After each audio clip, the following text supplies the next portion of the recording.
Hello dear subscribers, today I will show you how you can easily enable change volume of ringer on your iPhone with buttons.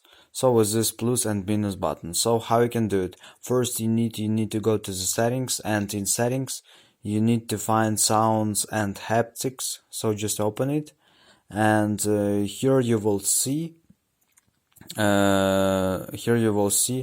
you changing volume of your ringer, and also you can click on change with buttons.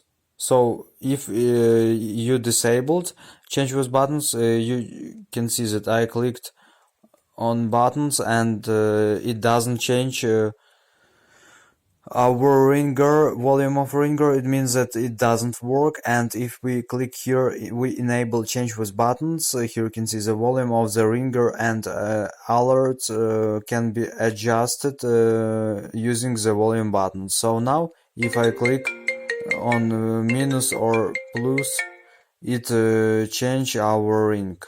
So it means that everything's working. So thanks for watching, have a nice day, subscribe to my channel, click like, and goodbye.